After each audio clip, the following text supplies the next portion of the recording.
Bienvenidos a Del Barro a la Eternidad. El programa que te lleva en un fascinante viaje a través de las páginas de la Biblia, desde sus relatos más antiguos hasta sus profecías más reveladoras. Cada viernes, de 19 a 20 horas, nos sumergiremos en las profundidades de las Escrituras para descubrir su sabiduría temporal y su relevancia para nuestras vidas hoy en día. Del Barro a la Eternidad no solo es un programa de televisión, sino también una clase de estudios bíblicos interactiva e inductivo. Le invitamos a participar, hacer preguntas y compartir sus reflexiones a medida que profundizamos juntos en la palabra de Dios. No importa si eres un estudioso de la Biblia experimentado o si apenas estás comenzando tu viaje espiritual, este programa está diseñado para enriquecer tu comprensión y fortalecer tu fe. Únete a nosotros cada viernes y prepárate para un emocionante viaje desde el barro de la historia hasta la eternidad de la verdad divina. Explorando. Del barro a la eternidad. Todos los viernes de 19 a 20 horas en modo presencial y a través de todas las plataformas digitales. Le esperamos.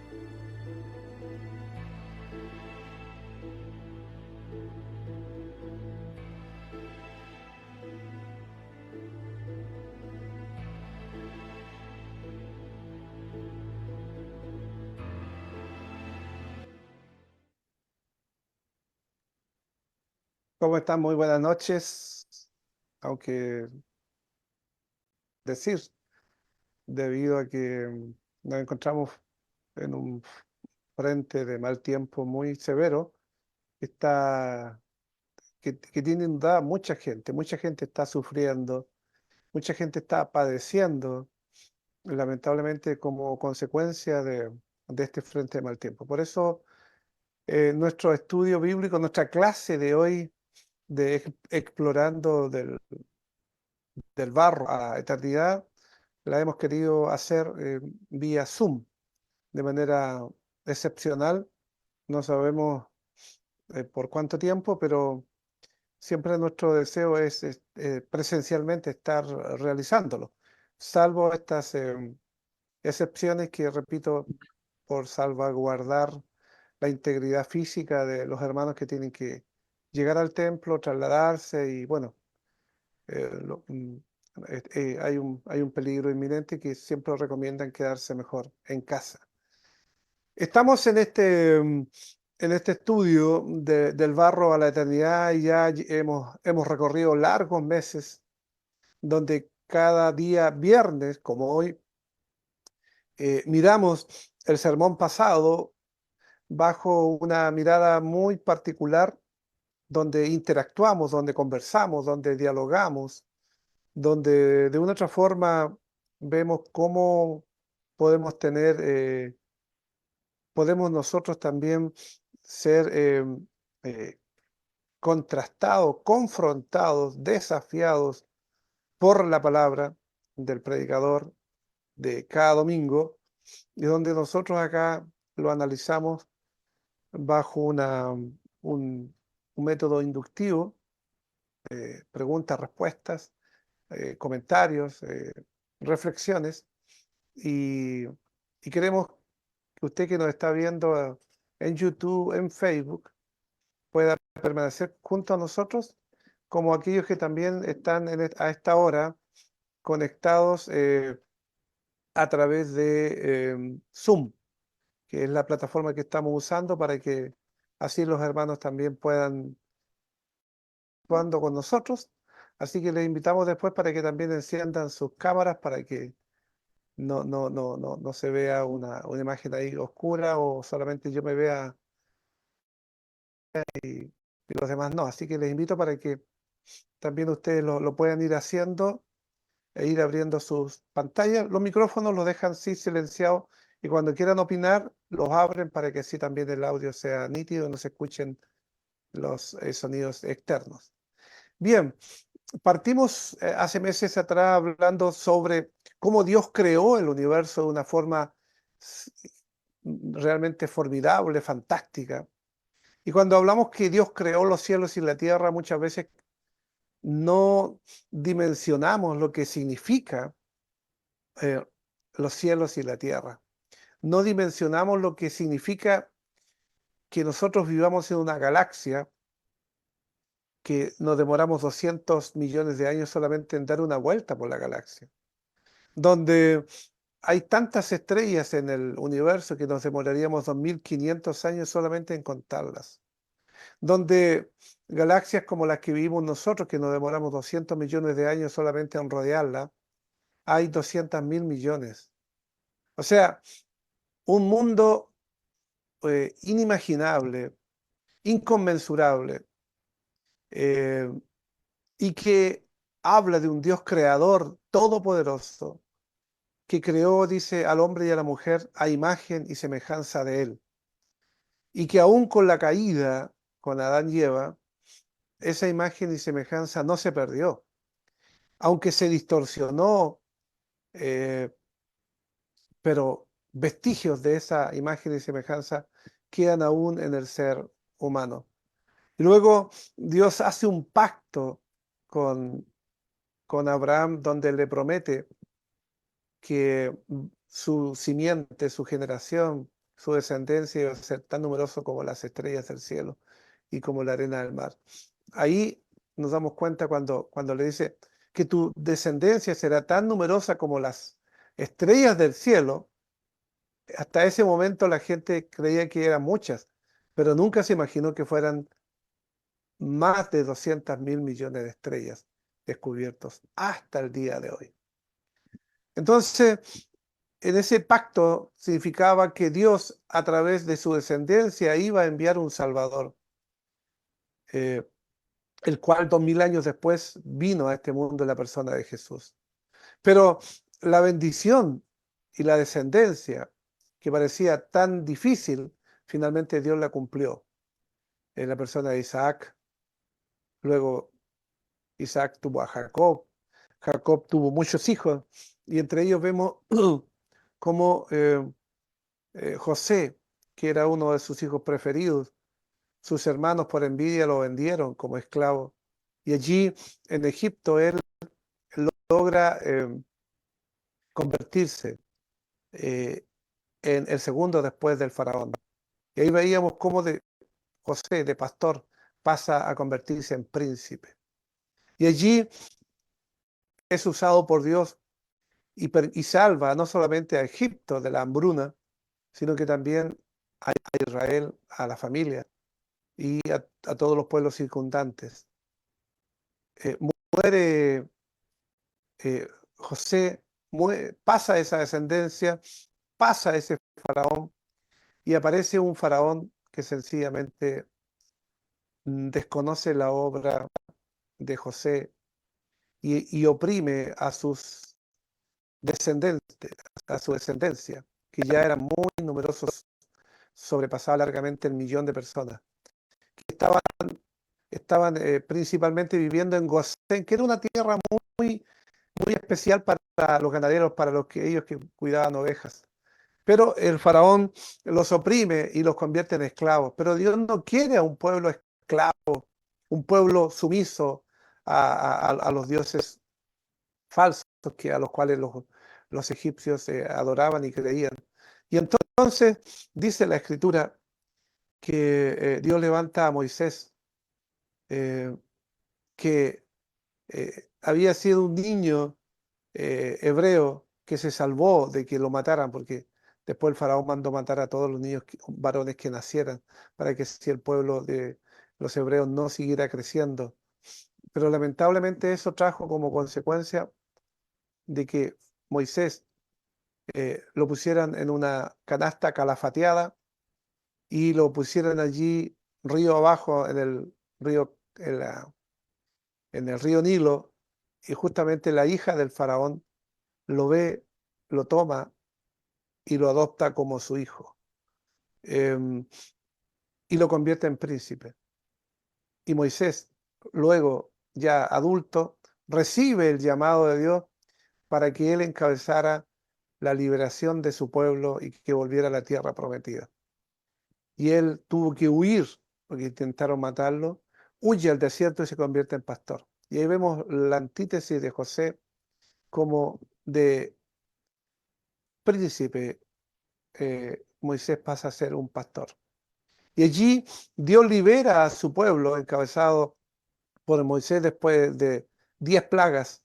El pueblo sale, Dios abre las aguas del Mar Rojo de una forma sorprendente, maravillosa y extraordinaria y portentosa.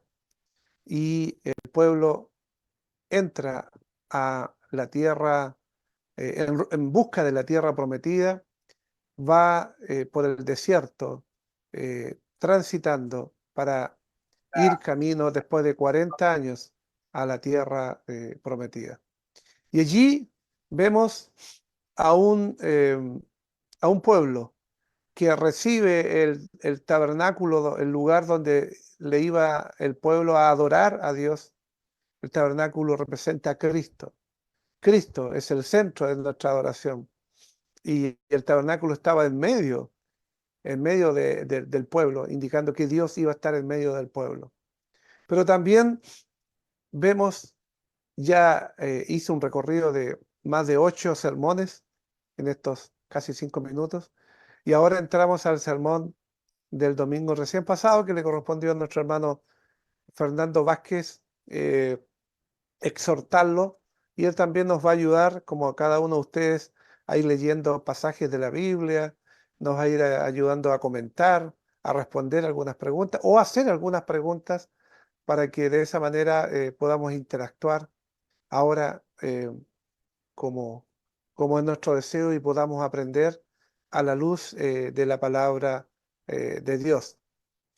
Ahora vamos a ir y entender, queridos hermanos, cuál es el enfoque principal de estos 3 libros que agrupan, porque los primeros 7 sermones están enfocados en el libro de Génesis. Bien, hermano, como decía al comienzo, le doy las gracias al Señor porque aunque no perdimos la conexión o perdimos el hilo del estudio bíblico que teníamos por un corte de energía, lo vamos a reanudar, pero no vamos a comenzar de nuevo, sino que vamos inmediatamente a entrar a las preguntas de hoy día, que las vamos a ir conversando en lo posible entre todos. ¿Ah?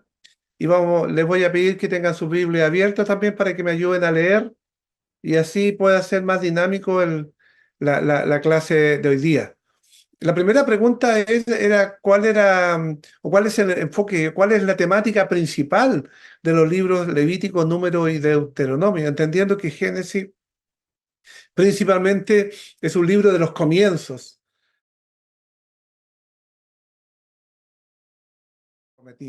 Pero ¿cuál creen ustedes, hermanos, que pudiéramos, si tuviéramos que, en pocas palabras, decir cuál es la temática que creen ustedes es el libro de Levítico, Número y Deuteronomio?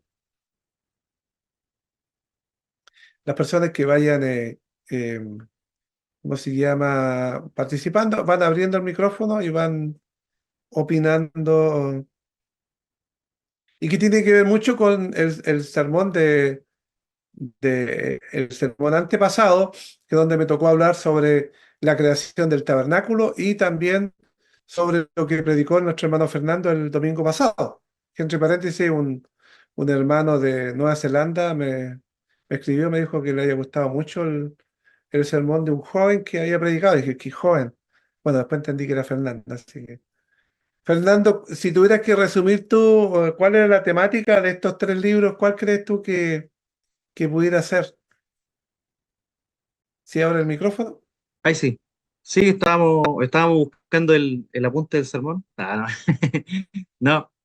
Claro, la prédica el día domingo estaba más enfocada en el tema de Levítico. Y claro, con respecto al libro de Levítico, si podríamos resumirlo, es el tema de la santidad de Dios y que Dios es un Dios santo y también da los lineamientos para que su pueblo sea santo, diferente a todos los demás pueblos paganos. Dios no quiere que creamos y le adoremos a Él a nuestra manera, sino a la manera que Él ha establecido, no a nuestra manera, no a nuestros gustos, o como creamos nosotros, puede hacer, puede hacerlo mejor. Pero Por eso el enfoque de estos libros, Levítico, Número y Deuteronomio, habla principalmente de cómo Dios quiere que le adoren y a este Dios santo, y quiere y exige en nosotros santidad, pero también habla de cada uno de los eh, eh, sacrificios, cada una de las ceremonias que Dios manda a su pueblo que hagan en honor a Él, de una u otra forma, tipificaban y representaban a Cristo. Y creo que eso es muy, muy importante. Pero veamos ahora, hermanos, quiero que, a ver, busquen, una hermano, busque en Números 1, versículo, vamos a la segunda pregunta. Números 1, versículo 47 al 54. Y luego vamos a ir contestando la pregunta: ¿a qué tribu? Dice así. ¿Me escucha, pastor? ¿Me escuchan? Sí, le escucho, bien, hermano. Pero los levitas, según la tribu de sus padres, no fueron contados entre ellos, porque habló Jehová a Moisés diciendo: solamente no contarás la tribu de Leví, ni tomarás la cuenta de ello entre los hijos de Israel, sino que pondrás a los levitas en el tabernáculo del testimonio y sobre todos sus utensilios y sobre todas las cosas que le pertenecen. Ellos llevarán el tabernáculo y todos sus enseres, y ellos servirán y acamparán alrededor del tabernáculo. Y cuando el tabernáculo haya de trasladarse, los levitas desarmarán, y cuando el tabernáculo haya de detenerse, los levitas lo armarán, y el extraño que se acercare morirá. Los hijos de Israel acamparán cada uno en su campamento, y cada uno junto a su bandera por sus ejércitos. Pero los levitas acamparán alrededor del tabernáculo del testimonio, para que no haya ira sobre la congregación de los hijos de Israel. Y los levitas tendrán la guarda del tabernáculo del testimonio. E hicieron los hijos de Israel conforme a todas las cosas que mandó Jehová a Moisés, y así lo hicieron. ¿A qué tribu entonces se le encomendó el sacerdocio y el A los levitas. sacrificio? A los levitas, justamente. Es importante que no es que Dios haya dicho a ver qué tribu se ofrece, sino que Dios siempre, tomando la iniciativa, toma y decide, ¿no es cierto?, quiénes iban a encomendar ese trabajo. Pero, ¿cuál fue el propósito fundamental del sacerdocio? ¿Qué finalidad tenía, qué finalidad tenía que cumplir un sacerdote? A ver si... Tabernáculo de reunión, trabajar en los atrios, en el lugar santo, en el caso de Aarón, en el lugar santísimo, donde él tenía que entrar una vez al año para el día de la expiación. Ellos tenían que manipular estos elementos que fueron descritos para ser diseñados, para ser construidos en finales de Éxodo.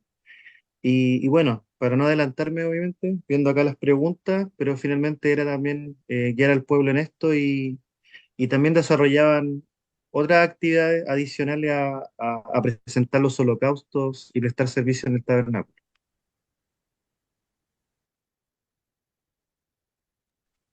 Gracias, Fernando. Bien, completa la respuesta a la Mm. pregunta. Los sacerdotes tenían una función específica dada por Dios y tenían que los sacerdotes someterse a ello.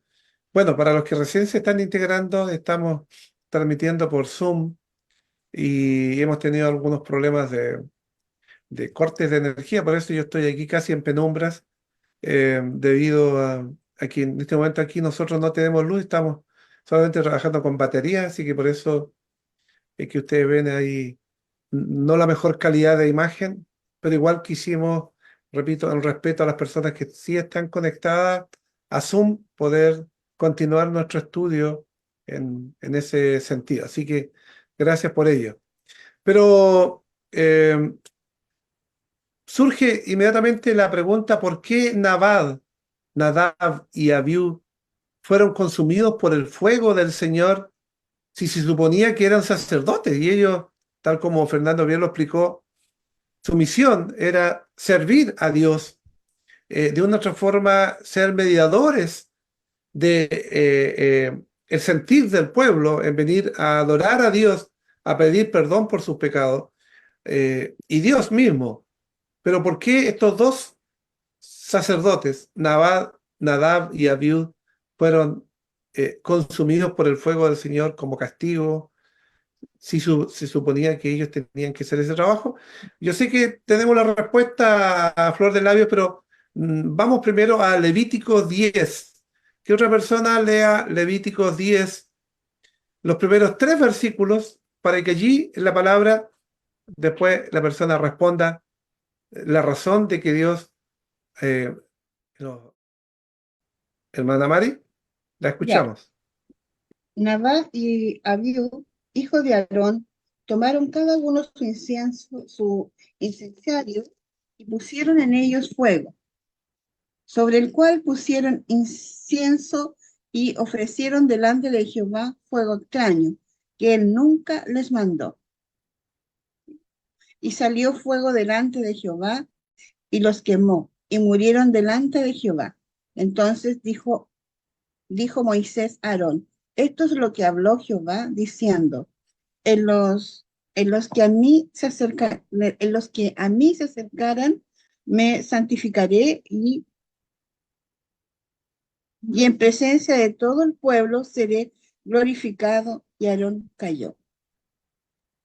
¿Sí? Ya, hasta el versículo 3 solamente. ¿Por qué motivo entonces Dios castigó de esa manera a Nadab y a Abiú si aparentemente, como sacerdotes están haciendo su trabajo? ¿Qué fue? ¿Qué fue lo que no hicieron correctamente? Bueno, ofrecieron fuego extraño. O sea, no ofrecieron Ofrecieron. claro, lo que el Ujú. Señor les había pedido. Ya. ¿A qué se entiende por fuego extraño? A ver si otra persona pudiera respondernos.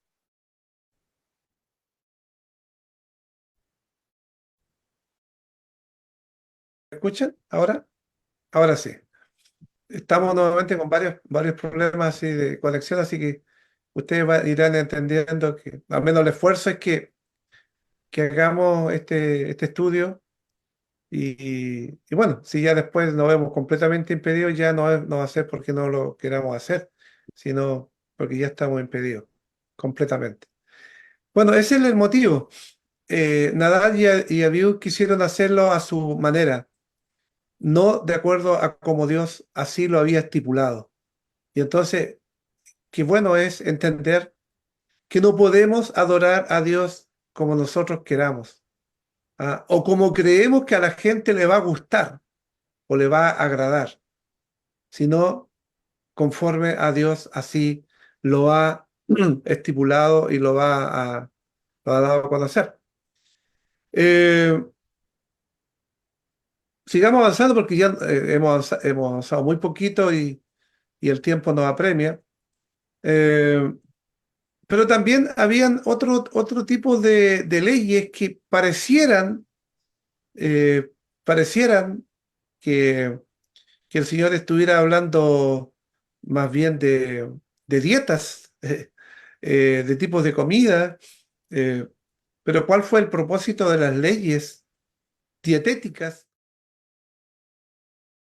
Estábamos Muy bien. conversando acá en casa y con respecto al tema de estas leyes dietéticas o alimenticias, si bien es cierto, se comenta mucho el tema de que se dice que ciertos animales podían finalmente generar enfermedades o mayor problema de salud, porque en esa época no habían condiciones sanitarias tan buenas como las de ahora, que no permitía comer ciertos animales.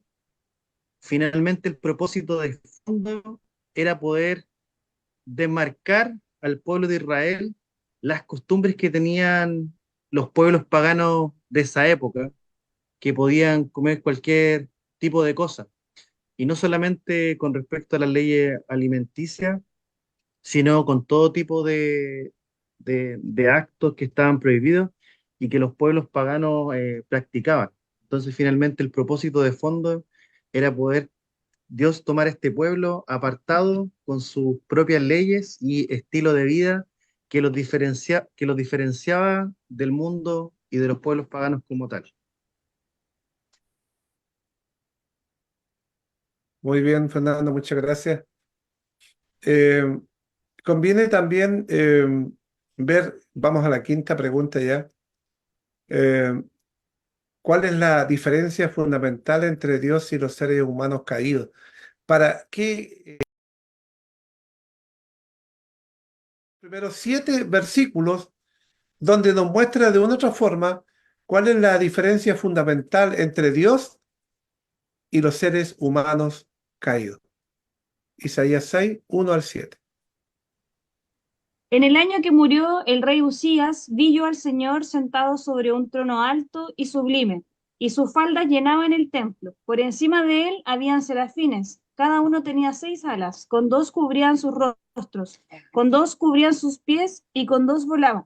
Y el uno al otro daban voces diciendo, Santo, Santo, Santo, Jehová de los ejércitos. Toda la tierra está llena de su gloria. Y los quiciales de las puertas se estremecieron con la voz de que clamaba, y la casa se llenó de humo. Entonces dije, ay de mí que soy muerto, porque siendo hombre inmundo de labios y habitando en medio del pueblo que tiene labios inmundos, han visto mis ojos al rey Jehová de los ejércitos, y voló hacia mí uno de los serafines teniendo en su mano un carbón encendido, tomado del altar con unas tenazas, y tocando con él sobre mi boca, dijo, he aquí que tocó tus labios y es quitada tu culpa y limpio tu pecado. Si vamos nuevamente a la pregunta, ¿cuál es la diferencia fundamental entonces entre Dios y los seres humanos caídos? Según este texto, Camila, ¿cómo ves tú? ¿Hay alguna diferencia? Sí, la santidad finalmente, esa es la principal diferencia, Dios es santo y nosotros somos inmundos. Y qué maravilla el saber de que Dios siempre nos busca, siempre nos llama, eh, y su máximo deseo es que, ¿no es cierto?, podamos tener comunión con Él. Imagínense nosotros pecadores e indignas criaturas. Qué maravilloso es saber de que Dios Santo y Todopoderoso siempre, siempre busca tener comunión con nosotros. Pero vamos a la pregunta número 6. Además de los sacrificios y la administración civil, los levitas también sirvieron, y vamos a, a Levítico y vamos a buscar el capítulo 13. Ellos cumplieron una tarea muy especial, muy integral, porque no solamente se preocupaban de interceder ante Dios o como mediadores entre el pecador que venía a ofrecer sacrificio a Dios y un Dios santo que esperaba allí eh, eh, que su pueblo se humillara y le adorara. También ellos cumplían leyes sanitarias.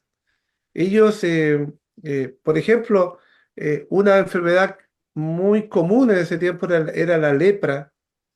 eh, y ante la lepra, ellos tenían ciertos protocolos que tenían que cumplir. Y si ustedes recuerdan, cuando Jesús sana a los leprosos en el Nuevo Testamento, eh, Jesús les dice, vayan y preséntense al sacerdote. eh, y si no entendemos a la luz de la palabra todo esto, vamos a sacar otra conclusión. Y en realidad el sentido era que los, eh, los, los levitas, los sacerdotes, más bien tenían una tarea también en el aspecto sanitario, además de la administración civil, además de los sacrificios que ofrecían. Cuando un leproso caía en tal estado, ellos como autoridad sanitaria eh, eh, podían y tenían la autoridad como para aislarlo de la comunidad. Pero a la vez también cuando alguien, y que eran los muy pocos, se recuperaban, como el caso que los que Jesús sanó, podían, con la autorización del sacerdote, regresar nuevamente a la comunidad. Entonces, veamos desde esa perspectiva que los sacerdotes tenían múltiples funciones y realizaban diferentes actividades. Pero también los sacerdotes tenían vestimentas especiales. Ellos no podían ir con cualquier vestimenta a adorar y ser mediadores y servir a Dios. Tenían unas vestimentas también. Y vamos a ir ahora a Éxodo, capítulo 28, y vamos a leer los dos primeros versículos. Harás llegar delante de ti a Aarón tu hermano y a sus hijos consigo de entre los hijos de Israel, para que sean mis sacerdotes, a Aarón y a Nadab, Abiú, Eleazar e Itamar, hijos de Aarón. Y harás vestiduras sagradas a Aarón tu hermano, para honra y hermosura. Eso dice ¿Cuál fue el propósito, Éxodo. hermana Anita, que usted ve ahí? ¿Por qué cuál fue el propósito de vestirlos con este tipo de vestiduras sagradas? Para honrar, yo siento. Al final, Sí, para honrar sí, digamos, ser aceptable delante de Dios, ¿ya? Porque esos también le daban un toque especial, esa vestidura le da un toque especial para presentarse ante la presencia de Dios Santa. justamente al final del versículo 2 dice, para honra y hermosura. O sea, una forma como podían honrar a Dios, además del el oficio que ellos realizaban, era a través de sus vestimentas. Pero también dice, y hermosura. Eso indica que las Claro. vestimentas que ellos usaban eran vestiduras muy hermosas, ¿no es cierto?, desde el punto de vista estético. Y que no solamente era como para ellos verse bien, sino que a través de ese tipo de vestimentas, los sacerdotes también honraban el nombre glorioso de nuestro Dios. Vamos a la pregunta siguiente, la pregunta 8. ¿Cómo se demuestra la gloria de Dios según la ley? ¿Y qué revela la belleza? ¿Qué señalan las ceremonias levíticas respecto a eh, y esto parte desde el mismo comienzo hasta el final de nuestras vidas? Significa que todo lo que nosotros podamos hacer siempre debe ser en función de la gloria de Dios. No debe ser para vanagloria ni otro tipo de cosas, sino que debemos hacer todo para la gloria de Dios. Por lo tanto, eh, la belleza, ¿qué revela la belleza? Revela que Dios también es un Dios que ama la belleza. Porque si vemos nosotros todo lo que Él creó, si observamos cada cosa de las que creó, por ejemplo, ¿quién no se deleita al ver una flor con colores tan hermosos, con una textura tan sorprendente, tan hermosa? Cuando vemos el pelaje de un animal, sus colores, cuando vemos las aves, su plumaje multicolor, colores, por ejemplo, aquí nosotros en estas últimas semanas han llegado muchos picaflores.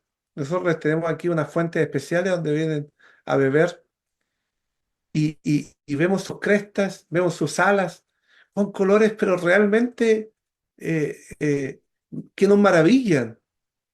Eh, Cuando vemos un cielo azulado, cuando vemos un amanecer, cuando vemos un atardecer, y y después los científicos nos dicen que los haz de luz que vienen del Sol, que demoran 8 minutos en llegar a la Tierra, a una velocidad de 299.000 kilómetros por segundo, y que al entrar a nuestro planeta, a nuestra atmósfera, las ondas más largas, que son las rojas y anaranjadas, pasan hacia nuestro planeta, y en cambio las cortas, que son azules y violetas, chocan en la atmósfera y se esparcen mostrándonos un cielo azul, nos sorprendemos al darnos cuenta que el cielo no es azul, pero lo vemos azul a, a raíz de estos rayos cortos, en ondas cortas que no son capaces de penetrar la atmósfera, sino que esparcirse por la atmósfera, pero que luego en la mañana o a la noche, al atardecer, ocurre lo contrario. Las ondas más cortas, que son azul y violeta, logran traspasar por el ángulo que tiene la Tierra con el Sol. Pero que lo contrario, las ondas que son más largas, que son rojas y anaranjadas, no traspasan la atmósfera, sino que chocan y se esparcen, mostrando una puesta de sol sorprendente y maravillosa, espléndida. Es la mano de Dios, es la obra de Dios. Dios revela allí la belleza de su creación. Entonces, cuando los sacerdotes vestían esos ropajes multicolores con su ornamento, eh, significaba que ellos, los sacerdotes, no podían ir a adorar a Dios como les diera la gana o como ellos quisieran, sino que venían vestidos con ropajes que exaltaran la belleza y que de una otra forma, como dice su palabra, honraran a Dios de esa manera. Y las ceremonias levíticas respecto a la oración de Dios no mostraban otra cosa que a Cristo, porque cada una de las ceremonias justamente representaban al Cristo glorioso. Pero también bajo el antiguo pacto, los líderes religiosos fueron los sacerdotes. Estoy en la siguiente diapositiva. Y el número 1, del 47 al 54, también lo veíamos.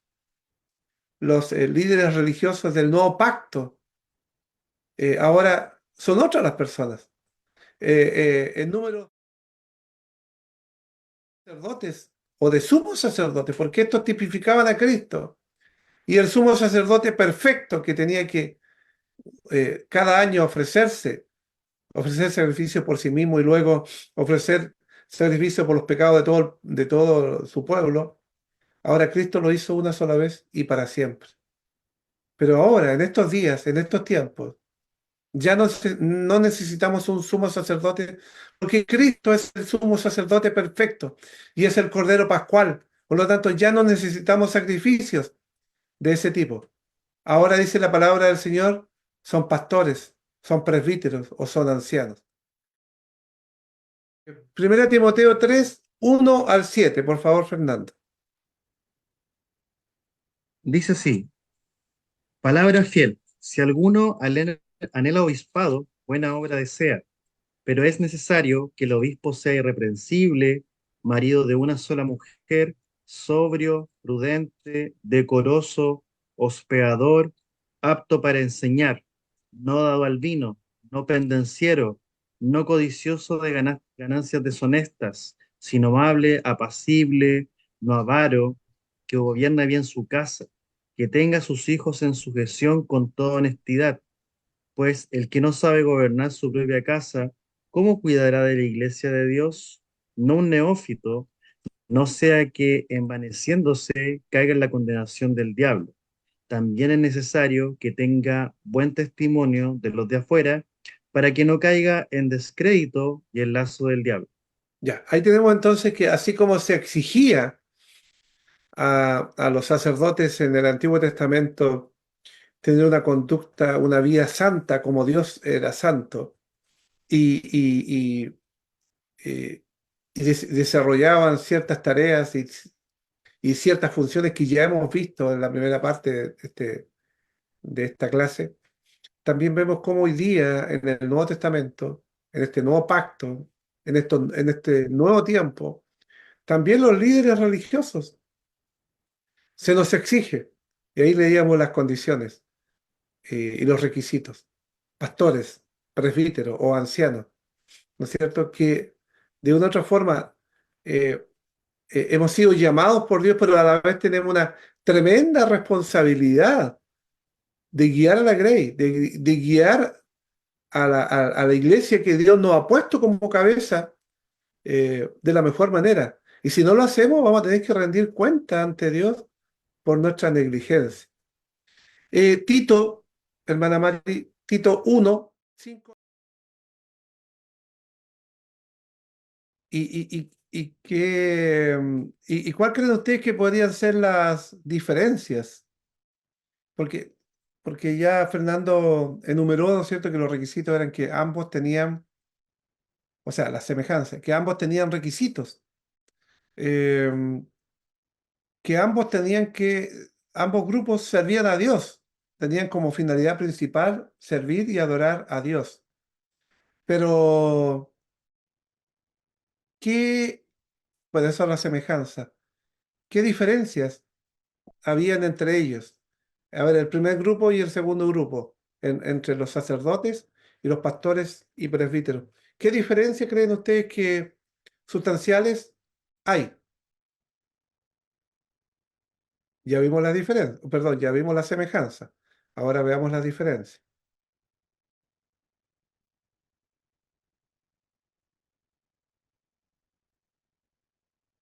A ver, Camila. Es difícil, pero estaba haciendo una reflexión en realidad en cuanto a los requisitos anteriores y los actuales, que los actuales, bueno, ahora igual están resguardados bajo un pacto en el cual Cristo siempre va a interceder por nosotros. Entonces, cuando el pastor, aunque a lo mejor pudiera pasar algo, pero si tuviera en pecado, su hijo o el pueblo estuviera en pecado, no va a morir inmediatamente. Se va a entrar al templo, por poner un ejemplo. Y en cambio los otros podrían entrar a lugares santísimos y no estaban completamente limpios, por así decirlo, ellos podían morir directamente. Entonces, igual estaban bajo diferentes contextos. Eso es como una reflexión que estaba sacando. Ya. ¿Los demás encuentran alguna otra diferencia entre los sacerdotes y los pastores y presbíteros en el día de hoy? Diferencias. La vestimenta, pastor, era diferente también. Ahora la gente, o sea, antes igual. Sí.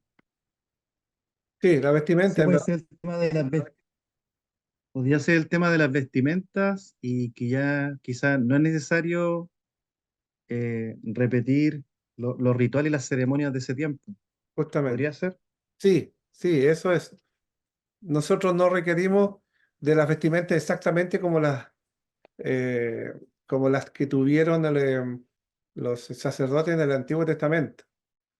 Quizá la forma de vestirnos hoy día no puede ser igual, naturalmente, porque si nos vistiéramos de la misma forma como se vestía en ese tiempo, tendríamos que buscar y tampoco, o sea, vestirnos de esa manera, pero tampoco Dios en el día de hoy nos dice que nos vistamos de esa manera.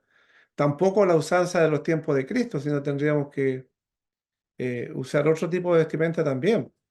Eh, pero sí, nuestra vestimenta tiene que también honrar a Dios de una u otra forma, no pensando convirtiéndolo en legalista o pensar que eso es lo más importante, sino que una ropa sobria que finalmente no llame la atención, ni tampoco, ni por lo exagerada, ni por lo también, como mucha gente se viste, ¿no es cierto? No, no glorificando el nombre de Dios también como era en ese tiempo, la forma como los sacerdotes a través de sus vestimentas honraban a Dios. Así que también es otra manera, otra diferencia. Pero principalmente, quizá la diferencia principal es que ahora nosotros no necesitamos ofrecer sacrificios de animales o un sumo sacerdote que una vez al año fuera a ofrecer sacrificios por todos los demás. Así que eso ya no es necesario. Por lo tanto, la siguiente pregunta sea de cajón, ¿cómo se incorpora la belleza en los adornos? O más bien, ¿cómo se incorpora? A ver, voy a sacar esto aquí voy a correrlo un poquito para allá. ¿Cómo incorpora o cómo incorporamos nosotros como iglesia la belleza en la adoración, la música, el diseño del templo, las bancas, la iluminación. Yo creo que es importante. Siempre, cual más, cual menos, deseamos que la casa donde vamos a adorar a Dios, el lugar que vamos a honrar el nombre del Señor, también esté lo mejor presentada posible, porque eso también habla bien ante mucha gente como testimonio, especialmente las visitas, de cuán importante es Dios para nosotros. Porque si llegáramos a un lugar donde está todo desasiado, todo desordenado, eso hablaría muy mal de quienes están ahí, que en realidad no están em, eh, considerando el lugar o realzando el lugar donde se adora a Dios. Por eso nuestro deseo siempre en el templo es poder, tenemos un parqué, un piso de parqué que es casi único. Son muy pocas las iglesias, yo no conozco otra iglesia que tenga piso de parqué, generalmente de cerámica. Es lo más fácil porque es más fácil de limpiar, pero el parqué también le da una prestancia, las luces, la cruz, las bancas, la limpieza del lugar, eh, la música. Y ahora nosotros este domingo vamos a inaugurar baños nuevos, que también, aunque alguien pudiera decir eso es lo de menos, es como que a Dios no le importa. Pero en realidad también es importante que tengamos lugares en común para nuestras necesidades, que sean acogedores, que realmente estén limpios, que los bebés, por ejemplo, que hemos tenido muchos bebés y que están naciendo bebés, puede tener un lugar donde las madres puedan ir a mudarlos y no tengan que buscar un rinconcito por ahí en el templo donde quieran hacerlo, sino que haya un mudador dentro de los baños, con una calefacción también adecuada, tiempo de helado a los bebés, que hayan baños universales para que los que lleguen, si llega alguna vez una persona lisiada o en silla de ruedas, pueda entrar a unos baños. Tenemos ahora baños universales con todas las normativas. Entonces, eso también habla de que queremos honrar al Señor tal como a través de las vestimentas, a través del tabernáculo, cada parte, cada lugar tenía algo muy, muy, muy en particular. Bien, ya se nos hizo corto el tiempo porque tenemos que prepararnos para el gran angular todavía, aunque empieza a las 10 de la noche, pero igual hay que preparar varias cosas, sobre todo aquí el hermano Alejandro que está a mi lado. Veamos finalmente lo que aprendimos hoy día. A ver si cada uno en poquitas palabras nos cuenta si aprendió algo hoy día, si hay alguna cosa que le llamó la atención, que no conocía. Le escuchamos. Bueno, en realidad son una clase, se pueden rescatar otras cosas en realidad.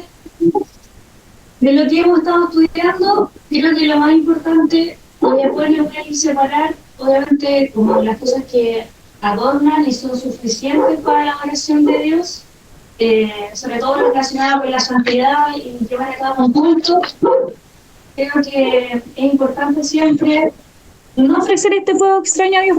Si finalmente Dios nos lo ha pedido, es importante que nosotros preservemos esa santidad, esa solemnidad de Dios, no caer en lo que pasa en esta iglesia progresista, progre, no sé cómo llamarlo en realidad, en donde quizás adornados de buenas intenciones, hermanos hacen cosas que no están dentro de lo oracional, no le corresponden y terminan haciendo de la iglesia discotecas con luces, evocando siempre a la emocionalidad antes que la palabra de Dios, pues finalmente si pone una música, si pone una luz, pues, ¿con qué fin?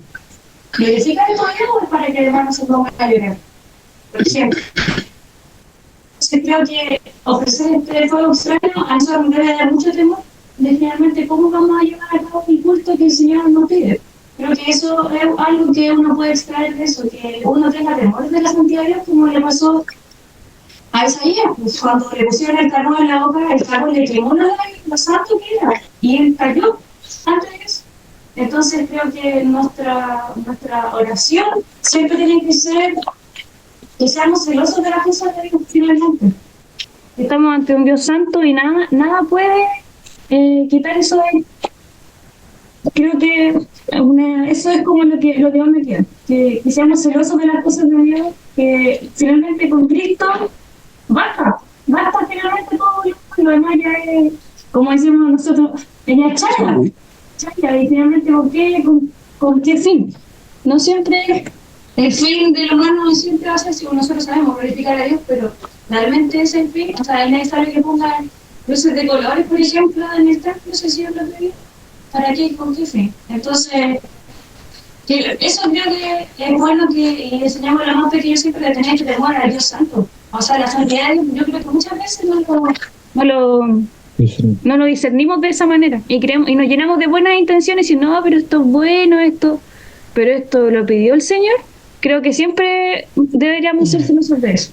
Y una vez que, hay un libro que se llama La santidad de Dios es y que es un muy buen libro que hace reflexionar en torno a la santidad de Dios, porque así como reflexionamos en estos libros, creo que es súper importante que seamos celosos de esas cosas y que nuestra iglesia también procure guardar esa santidad ante el culto, por ejemplo, que llevamos a cabo los domingos, por ejemplo. Esa es una reflexión que hice. Realmente he estado reflexionando en torno a lo que hemos estado estudiando estos viernes también. Gracias, Camila. ¿Quién más quisiera contarnos qué aprendió hoy día? Bueno, a mí me llamó mucho la atención, no la atención, sino que aprendimos la diferencia de lo que estaba leyendo yo sobre los ancianos y obispos. También es bueno saber cómo eran los requisitos de antes a los requisitos de ahora. Eso fue lo que me llamó la atención a mí también aprender esa parte. Amén. Gracias, hermano. ¿Quién más? Pastor, el Señor es un Dios santo y requiere de nuestra santidad, de nuestro temor. Así como también en el evento cuando Abraham recibió las tablas, el pueblo no pudo acercarse, tuvo terror, tuvo miedo, estuvieron lejos, ¿se fija? Entonces, el Señor es un santo, santo, santo. Requiere nuestra santidad y que el Señor nos ayude y nos enseñe a vivir en santidad para que todo lo que hagamos en la obra del servicio a Él pueda ser que el Señor se complazca de nuestro hacer, ¿ya? Porque tomamos muy a la ligera el servir al Señor y no es así.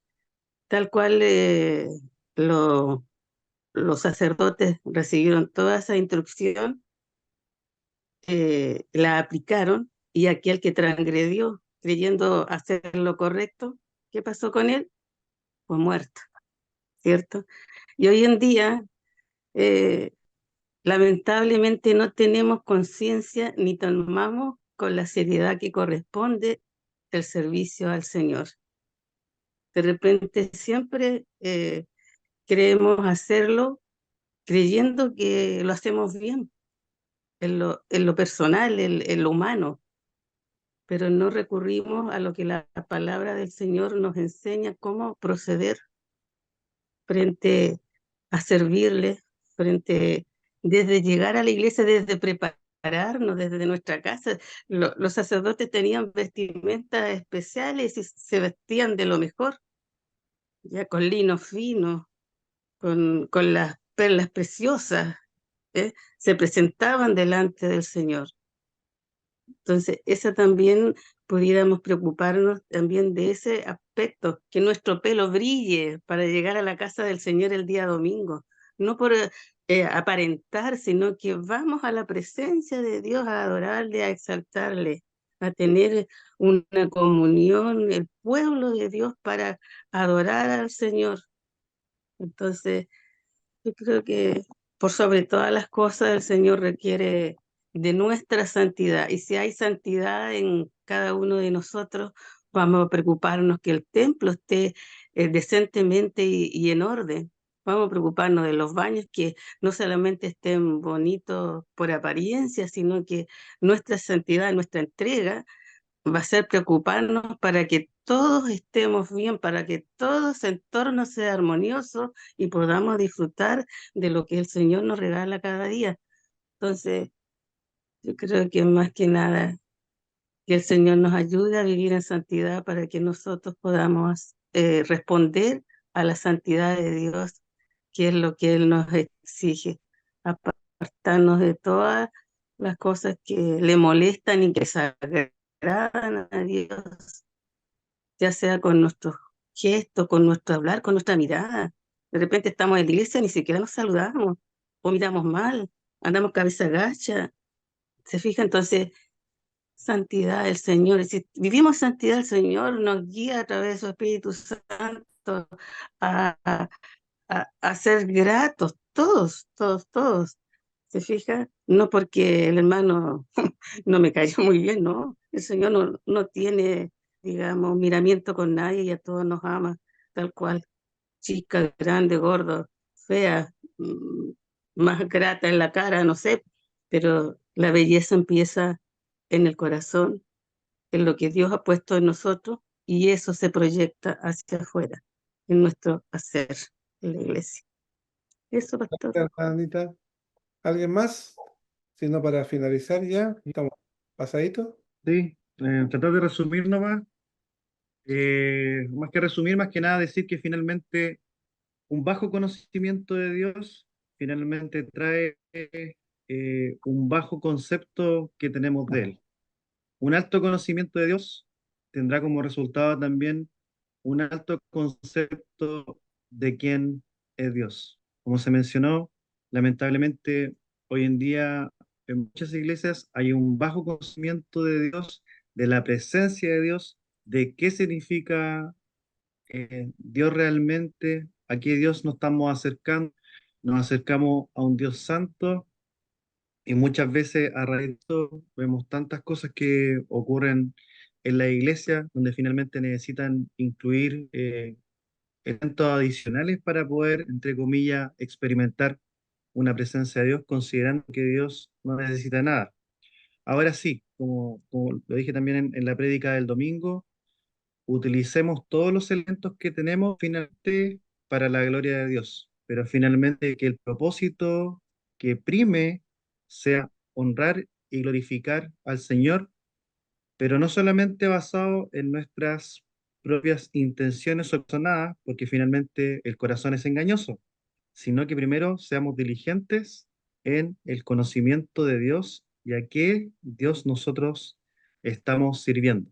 Vimos lo que le pasó a Nadab y Abiú en el Nuevo Testamento también. Vemos como qué pasó con Ananías y Zafira. Seguimos adorando al mismo Dios y por ese mismo motivo nosotros deberíamos también comportarnos de manera reverente y solemne al momento que nosotros nos estamos acercando a un Dios santo. Y que por medio de Cristo, si antes nosotros no, si ese pacto antiguo merecía de ellos obediencia, reverencia y solemnidad, imaginemos ahora con este nuevo pacto perfecto y santo por medio de Cristo. Debería de nosotros salir aún más agradecimiento, reverencia y solemnidad en este nuevo pacto mejorado y perfecto. Y me gusta mucho lo que sale en Hebreos capítulo 8, de los primeros versículos hacia adelante, donde resume perfectamente dónde este antiguo pacto queda obsoleto con este nuevo pacto perfecto que es por medio de Cristo. Eso nomás. Gracias, Fernando. Finalmente, ¿por qué deberíamos orar ahora? De acuerdo a lo que hemos estudiado. El Señor nos enseña a ser santos, a vivir una vida santa, a apartarnos del mal para adorar a un Dios santo, santo, santo, santo. Ya, o sea que Dios, pedir a Dios, ¿no es cierto?, nos dé santidad para vivir una vida, ¿no es cierto?, que agrade a Dios. Vamos a pedir a nuestro hermano José Sea, que no ha hablado nada. Vamos a pedir que sí ore él, pero primero vamos a escuchar por qué vamos a orar. Primera petición para que el Señor nos dé santidad. ¿Qué otro motivo, hermanos?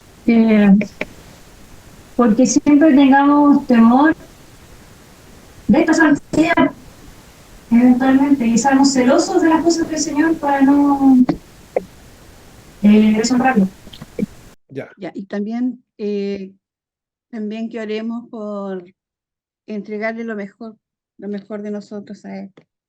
ya. Que aprendamos nosotros a entregar siempre lo mejor. Primeramente, para que el Señor ponga el deseo en nuestros corazones de conocerlo más, en el estudio de su palabra, que nos ayude a ser diligentes, estudiosos, para que conozcamos más a Dios, para que nos dé también el discernimiento a los líderes, a los hermanos, a, a estar siempre atentos, a discernir de los elementos que nosotros ingresamos en el culto. Y por último también a tener reverencia también en el templo, a dejar de lado los paseos innecesarios, a las interrupciones, los teléfonos celulares que muchas veces, los teléfonos celulares que muchas veces interrumpen, y que seamos diligentes donde nosotros nos estamos adorando a Dios, pues. Y también les vamos a enseñar también eso a los hermanos y en el futuro, pero a que tengamos reverencia a lo que estamos haciendo y cada vez nos ayude más a ser más cuidadosos en la casa del Señor. Obviamente, ante emergencia, obviamente se entenderá que una persona puede ir al baño, pero dejar estos paseos y nos ayude a prepararnos, como hemos estado viendo, para llegar el día domingo con la mayor energía, con la mayor disposición y prepararnos para escuchar el mensaje, orando y adorando el nombre de Dios. Bien. No sé si aquí está Alejandro también, está en penumbra. El Señor le dé luz. O sea, si tiene alguna petición. Sí, ser diligente por las cosas de nuestro Señor, que el Señor también nos sea ayudando, si bien quizá algunos podemos estar con algún tema menor, como cortes de energía u otras.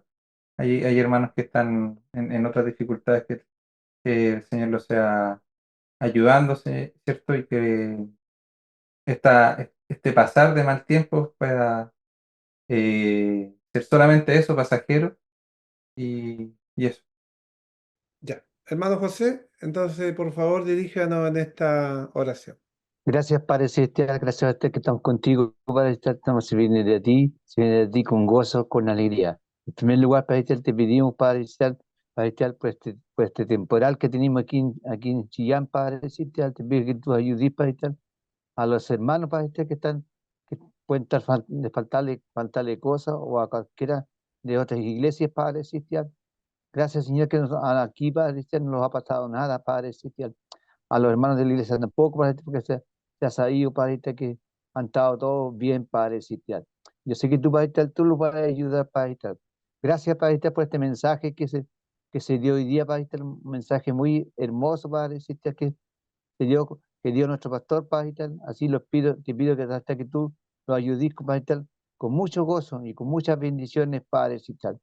Gracias, Señor, que pudimos ver hermanos, Padre, que estuvimos escuchando el mensaje, Padre, pero pasó cosas que pasaban siempre, Padre, que al pastor se le cortó la luz, pero gracias, Señor, que igual pudimos escuchar tu mensaje, Padre, y escucharlo con gozo y con alegría, Padre. Danos interés, Padre, para poder ir a la iglesia a escuchar de tu palabra, Padre, así como vamos los días domingos, así como decía el hermano Fernando también, Padre, que tú los vas a ayudar con mucho gozo y con muchas bendiciones, Padre Celestial. Padre Celestial, levanto este bendecido, del Hijo, del Espíritu Santo Celestial. Amén. Amén. Bien. Dios nos bendiga, hermanos. Bien. Finalmente, bueno, y finalmente como casi los días viernes, se transmitió, ¿no es cierto? O estuvimos un grupo bien acotado. Así que agradecemos a la hermana Anita, que Amén. me alegra mucho de ver a la hermana Anita, a nuestro hermano José, a nuestro hermano Fernando, a nuestra hermana Marita, y al lado no sé quién está, que se ve una mano que se mueve. No. Y Camilita, no sé, que fue Camila. no, de verla, también estuvo Estuvo Felipe con Josué, pero también se les cortó la luz a ellos para allá, así que nos perdieron la conexión. Está Alejandro aquí al lado también. Estuvo en un momento también, se ve la sombra, ¿no? Estuvo el Nicolás, parece, o el hermano, así que Sí, era José Ignacio. José Ignacio Bogui. Y esos fueron, bueno, y damos gracias al Señor porque igual pudimos compartir esta su palabra y aun cuando estamos en penumbra, no sabemos cómo está la cosa para afuera, vamos a ir viendo.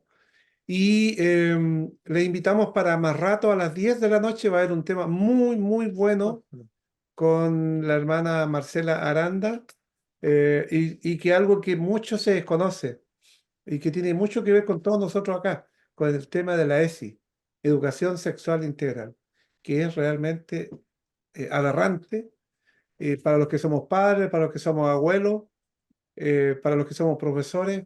Preparémonos porque viene algo terrible. Hoy día a las 10 de la noche, véanlo por favor, porque realmente vale la pena estar preparado para todos los embates del diablo que viene. Bien, un abrazo, que Dios les bendiga y nos estamos viendo en cualquier momento. Saludos acá. Bienvenidos a Del Barro a la Eternidad. El programa que te lleva en un fascinante viaje a través de las páginas de la Biblia, desde sus relatos más antiguos hasta sus profecías más reveladoras. Cada viernes, de 19 a 20 horas, nos sumergiremos en las profundidades de las Escrituras para descubrir su sabiduría temporal y su relevancia para nuestras vidas hoy en día. Del Barro a la Eternidad no solo es un programa de televisión, sino también una clase de estudios bíblicos interactiva e inductivo. Le invitamos a participar, a hacer preguntas y compartir sus reflexiones a medida que profundizamos juntos en la palabra de Dios. No importa si eres un estudioso de la Biblia experimentado o si apenas estás comenzando tu viaje espiritual, este programa está diseñado para enriquecer tu comprensión y fortalecer tu fe. Únete a nosotros cada viernes y prepárate para un emocionante viaje desde el barro de la historia hasta la eternidad de la verdad divina. Explorando Del Barro a la Eternidad. Todos los viernes de 19 a 20 horas en modo presencial y a través de todas las plataformas digitales. Le esperamos.